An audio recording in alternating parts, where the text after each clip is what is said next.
ओम शांति।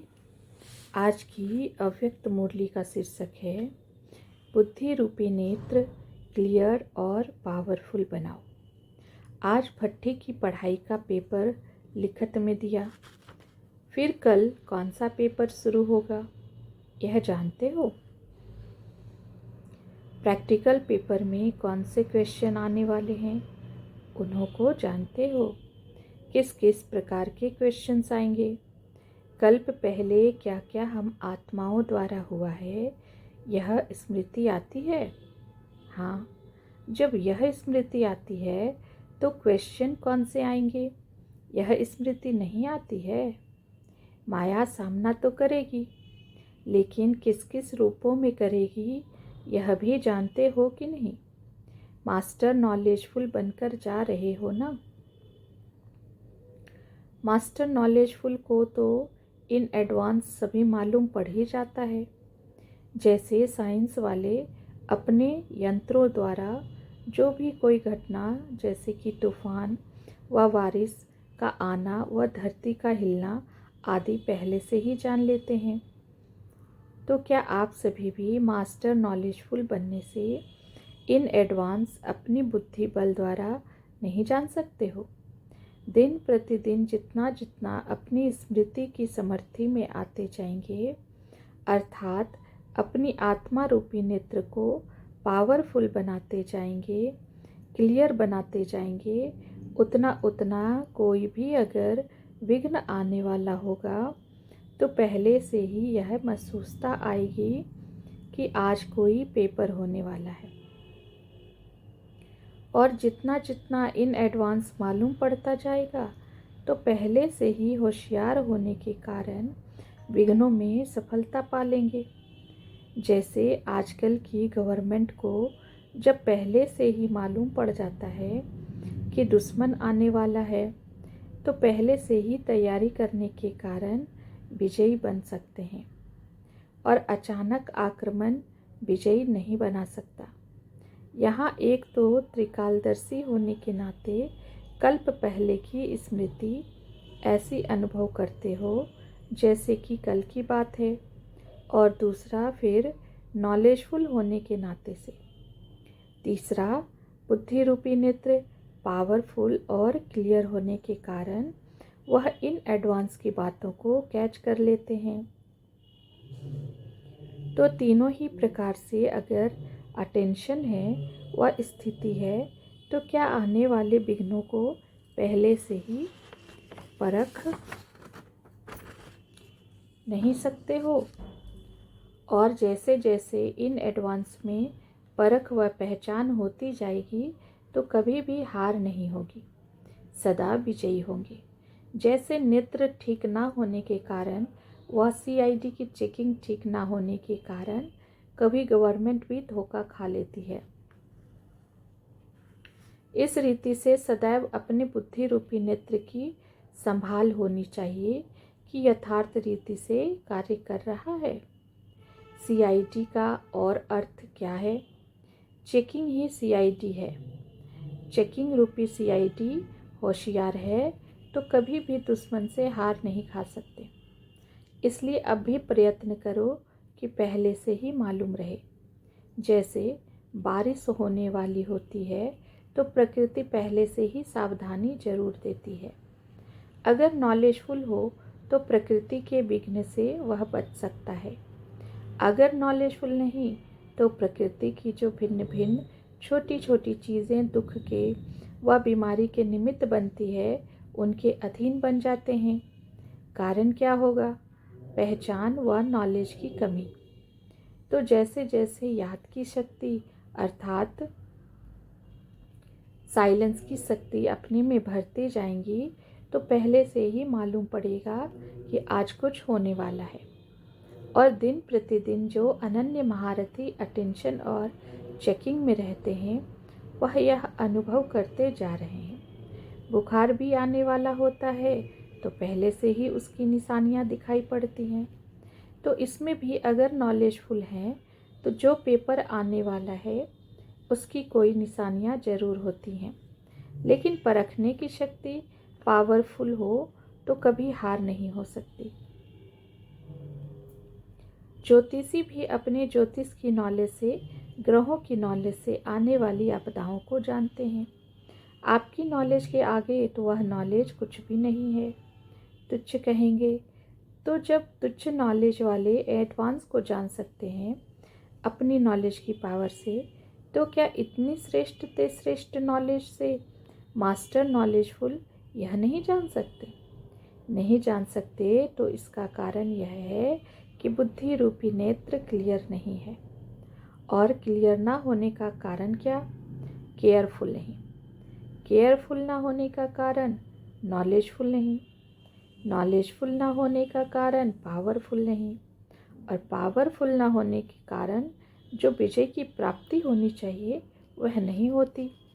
तो अपने नेत्र को क्लियर रखना मुश्किल बात है क्या? इस बार जो भट्टी में आए हैं वह मधुबन से अर्थात वरदान भूमि से क्या वरदान ले जाएंगे? एक तो अपनी बुद्धि रूपी नेत्र को क्लियर और केयरफुल रखना और इन एडवांस नॉलेजफुल होकर परखने का वरदान लेकर जाना है, जिससे कभी भी माया से हार नहीं खाएंगे।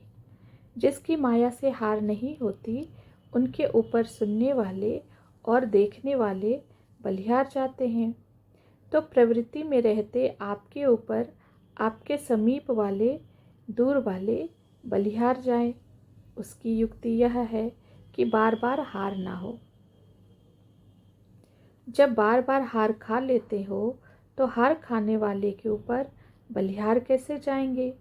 इसलिए सभी को अपने ऊपर अर्थात बाप के ऊपर बलिहार बनाने के लिए कभी हार नहीं खाना। हार पहनने के योग्य बनना है, ना कि हार खानी है।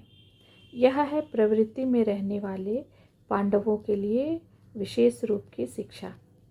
जब अपनी प्रवृत्ति में जाते हो तो प्रवृत्ति को प्रवृत्ति ही समझेंगे व और कुछ समझेंगे। प्रवृत्ति वाले हैं, यह नाम बदल गया ना। अभी अपनी प्रवृत्ति को अधर कुमार कहेंगे। अपनी प्रवृत्ति का जरा भी संकल्प नहीं आए, ऐसे ख्याल आने का सवाल ही नहीं पैदा होता। सवाल तो पैदा होता है लेकिन ख्याल पैदा ना हो, ऐसे कहो। हम प्रवृत्ति मार्ग वाले हैं।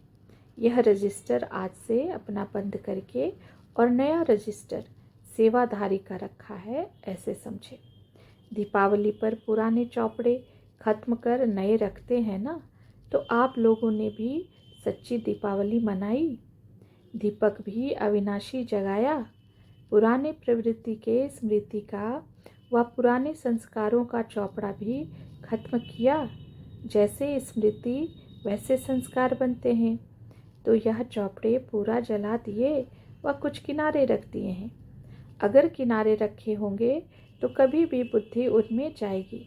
जलाकर खत्म किया वह कभी कभी देखने की दिल होती है। कोई चीज़ ऐसी होती है जिससे डर लगता है तो उसको किनारे रखने की बजाय भस्म किया जाता है।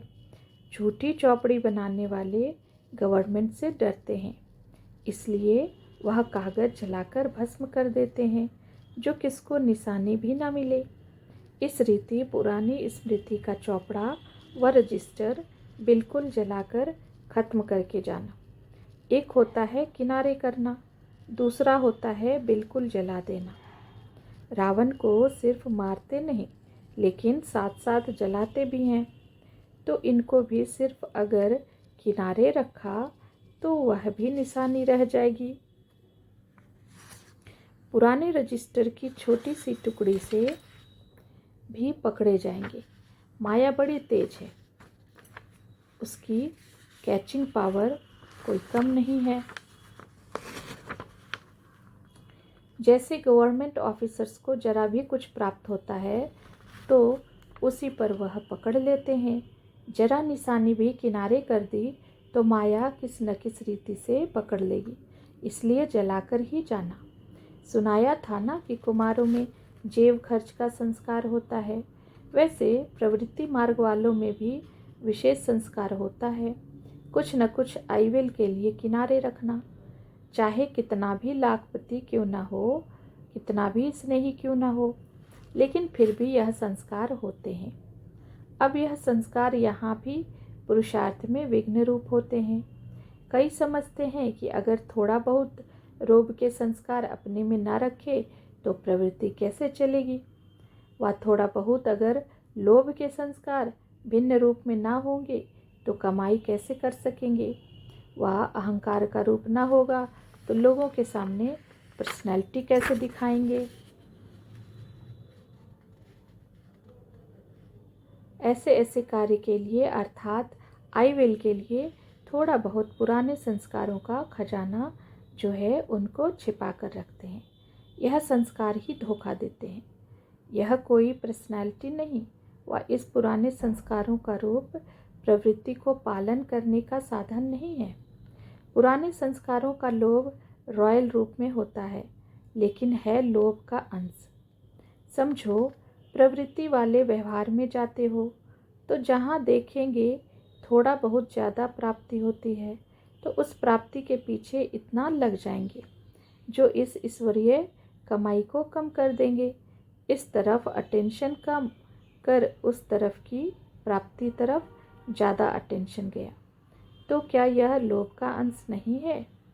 इस रीति जो आई विल के लिए पुराने संस्कारों की प्रॉपर्टी को अर्थात खजाने से थोड़ा बहुत किनारे कर रखते हैं समय पर यूज़ करने के लिए, लेकिन यह संस्कार भी खत्म करना है। ऐसी चेकिंग करनी चाहिए जो जरा भी कहाँ कोने में कोई ऐसे पुराने संस्कार रहे हुए तो नहीं है। मोह भी होता है, प्रवृत्ति तरफ ज़्यादा अटेंशन जाए, यह भी रॉयल रूप में मोह का अंश है। यह बेहद की प्रवृत्ति तो 21 जन्म साथ चलती है और वह प्रवृत्ति कर्म बंधन को चुकतू करने की प्रवृत्ति है। तो चुकतू करने वाले प्रवृत्ति के तरफ ज़्यादा अटेंशन देते और इस तरफ कम अटेंशन देते हैं, तो यह मोह ममता का रॉयल रूप नहीं हुआ। यह अंश वृद्धि को पाते पाते विघ्न रूप बन विजयी बनने में हार खिला देते हैं। इसलिए प्रवृत्ति वाले भले मोटे रूप में महादानी महाज्ञानी भी बने, लेकिन यह किनारे किए हुए विकारों के वंश के अंश भी खत्म करना है। यह भी अटेंशन रखना है। ऐसे नहीं कि कोर्स मिला और पास हुए, नहीं, अभी इसमें भी पास होना है। बिल्कुल जरा भी किसी भी कोने में पुराने खजाने की निशानी ना हो। इसको कहा जाता है मर्जीवा व सर्वस्व त्यागी व सर्व समर्पण व ट्रस्टी व यज्ञ के स्नेही व सहयोगी। यह है कोर्स। भले कोर्स तो टीचर्स ने कराया, लेकिन कोर्स के पीछे चाहिए फोर्स। सिर्फ कोर्स कर जाते हो तो फोर्स यहाँ तक ठीक रहता है, लेकिन फिर पेपर देने के टाइम कोर्स भूल जाता है। कोर्स के साथ में फोर्स भी भरकर जाएंगे तो कोर्स फोर्स सक्सेस करेगा, कभी फेल नहीं होंगे। तो यह फोर्स भरकर जाना, तब सदा विजयी बन सकेंगे। जरा भी निशानी न रहे। निशानी होने के कारण ही बुद्धि का निशाना नहीं लग सकता है। ऐसा ऊंचा पेपर देना है। छोटे छोटे पेपर से पास होना बड़ी बात नहीं, लेकिन सूक्ष्म महीन पेपर से पास होना, यह है पास विद ऑनर की निशानी। तो अब समझा कि क्या करना है। अपनी पुरानी चौपड़ी पूरी जलाकर जाना। इतना फोर्स भरे, यह भी बहुत है। जैसे कपड़े धुलाई के बाद प्रेस ना हो तो कपड़े में चमक नहीं आती, तो यह भी कोर्स के बाद अगर फोर्स नहीं भरता है तो चमत्कारी बनकर चमत्कार नहीं दिखा सकते। तो अब चमत्कारी बनकर जाना, जो दूर से ही आपकी ईश्वरीय चमक आकर्षित करे। सभी से ज़्यादा अपनी तरफ आकर्षित करने वाली चीज़ कौन सी होती है? जो दूर से ही ना चाहते भी अपनी तरफ आकर्षित करती है। चमक। चमक किससे आती है? आपकी प्रदर्शनियों में भी सभी से ज़्यादा कौन सी चीज़ आकर्षित करती है? एक तो लाइट अपनी तरफ आकर्षित करती है, दूसरी माइट अपनी तरफ आकर्षित करती है। फिर उसमें कोई भी माइट हो, अपने में ईश्वरीय लाइट व अपने में ट्रांसफ़र होने की माइट हो, तो भी आकर्षित करते हो।